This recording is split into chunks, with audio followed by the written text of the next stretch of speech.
Well, it's beginning to be that time of year again where Tamashii announces the Dragon Ball Con exclusives for San Diego Comic-Con, but they haven't given us an idea as to what those figures are going to be just yet, at least at the time of recording this video. So I figured I'd give my top 5 possible picks for this year's event exclusives. Obviously, some of these exclusives have been hit or miss in the past, especially last year's exclusives, except you Goku, you were pretty good. Real quick before we get too far into this, keep in mind that this list is purely speculation, and you probably have a list that you would like to see, or maybe you don't have one at all because, well, you hate exclusives. But seriously, let me know what your top choices would be. Remember, these exclusives are typically older figures with new color schemes and are not entirely new sculpts, so they won't be making any significant changes to a figure for the con unless your name is Goku. Speaking of, number 1, some random Goku. Seems like every year since 2019 there has been an event exclusive Goku, which makes sense because, well, he's the flagship character. In 2019 we got Goku Black and Kid Goku, although I'd argue that Goku Black is not really Goku. Then in 2020 we saw one of the most controversial releases in the form of the UI Omen Goku. 2021 we got Super Saiyan God Goku, which is kinda eh. 2022 was another controversial figure in the form of Super Saiyan 2 Goku. 2023 was the Super Saiyan 2 Gohan and Ghost Goku 2-pack.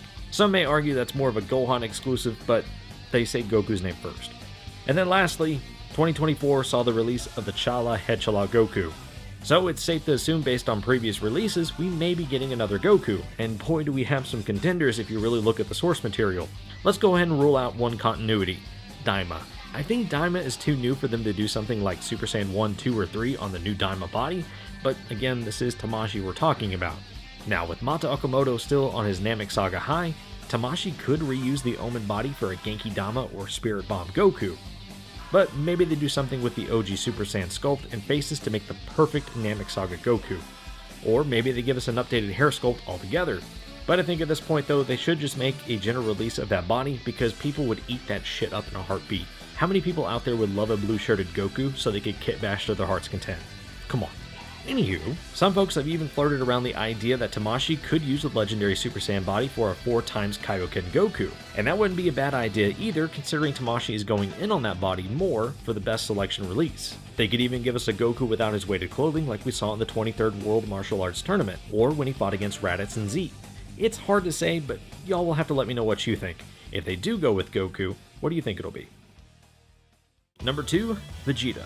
Now Vegeta is another one that has crossed my mind. Given the release of the Chala Headchala Goku and the Lowest Born Saiyan, there's a possibility that we might see a Scouter Vegeta exclusive. Whether that's based off of his early television appearance or during his fight with Goku, one could hope that they also give him an updated hair sculpt much like they did Goku. I've seen some of the stuff that Recustom has put out and definitely wouldn't mind it if Tamashii gave us something like that.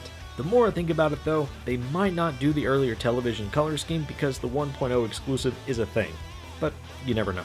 The other possible exclusive choice for Vegeta, and one that I've been hoping for, is a standalone Super Saiyan God Vegeta.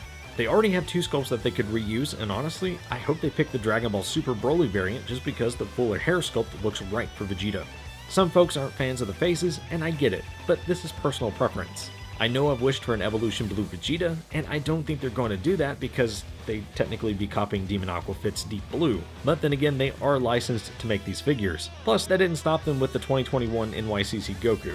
They were like, I see your homework, I'm gonna copy that. Let's say they do. They could release our first Battle Damage Vegeta that isn't older style battle clothes. Either way, with a 3.0 Vegeta starting to make his rounds, I think one of these would be a perfect send-off for the Prince of Saiyan's 2.0 mold.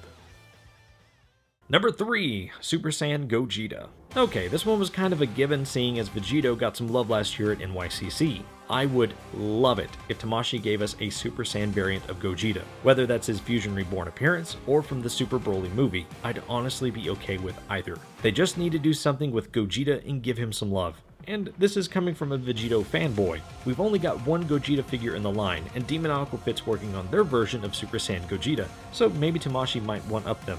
It definitely has to come with some sort of effect piece though, like the Soul Punisher. Fans have been asking for this figure for a while now, and it escapes me why they haven't done it yet. Maybe they're waiting for the right time when they announce Janemba. In that case, it should probably be a general release. But we're talking exclusives.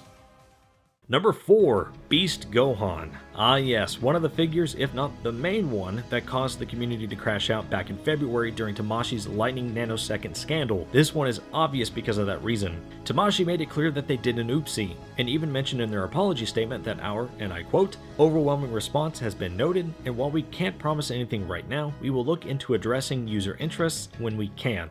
Well, Tamashii, this would be one way to do it. And because you know your boy loves his pearlescent finishes, I would choose this figure to be the one that gets the treatment this year and comes packaged with an aura. Bruh, could you imagine? I can imagine this being a reissue and not an exclusive. Shh. Shut up, Timmy. Let me cook.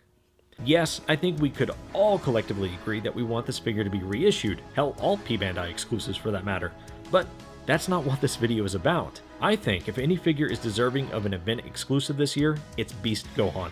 A majority of the fan base loves Gohan. They want to see him get some love, and I'm sure there were folks out there that wanted to get their hands on this figure back in February, and that's why I think this would be the perfect candidate for the SDCC treatment.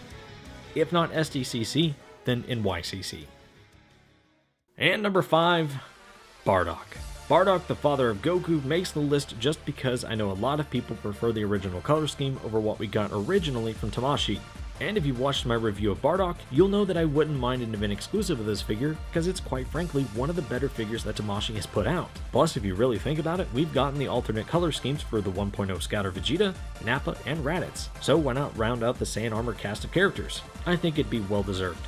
And that's really all I got. I don't know what else to say about Bardock except he's a damn good character and a damn good figure. He'd make a perfect SDCC figure.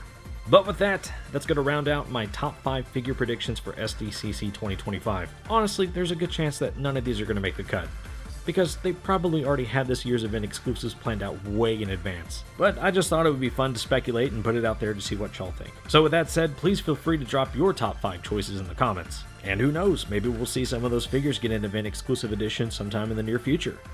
But as always, this has been Elite Reviews, and I'll catch y'all in the next one. Peace.